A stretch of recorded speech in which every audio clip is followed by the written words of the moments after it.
అందరికీ నమస్కారము. నా పేరు మల్లారెడ్డి, మాది మెదక్ డిస్టిక్, ఇప్పుడు సంగారెడ్డి డివిజను. మాది పెద్ద వ్యవసాయ కుటుంబం. మా దగ్గర ఎవరు చదువుకున్నోళ్ళు లేరు. నాకు ఒక కోరిక ఏముండే అంటే ముగ్గురు బిడ్డలు ఉంటాయని సంసారం వదిలేస్తున్నాం. ఒక 15 సంవత్సరాలు ఇదంతా బేకార్ అనిపించింది. అన్నీ ఖర్చు పెట్టుకుంటా ఎంజాయ్ చేసుకుంటా తిరిగేవాడిని.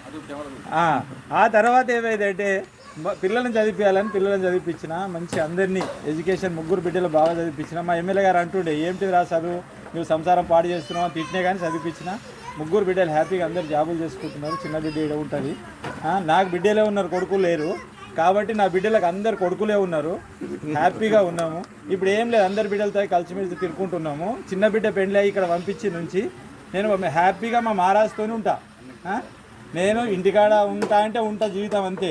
ఇక మా మహారాజు కాశీనాథ్ బాబా అని మా మహారాజు, ఈయన ఎంబడి నేను ఒక మాంజీర పక్కన మా టెంపుల్, ఈయన మహారాజు చేసిన టెంపుల్ కాకుండా నేను ఓన్గా 10 ఎకరాలు సరస్వతి టెంపుల్ కట్టాను. చాలా బ్రహ్మాండంగా.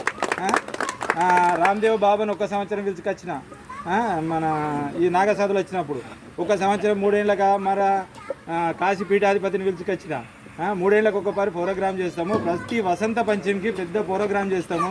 దయచేసి మీరు ఎట్లా కలిసిరో మా ప్రోగ్రామ్కి వచ్చి మీరు అందరూ చాలా హ్యాపీగా చూసి సంతోషపడేసి మాకు ఆశీర్వాదం ఇవ్వాలని ఒక కోరిక.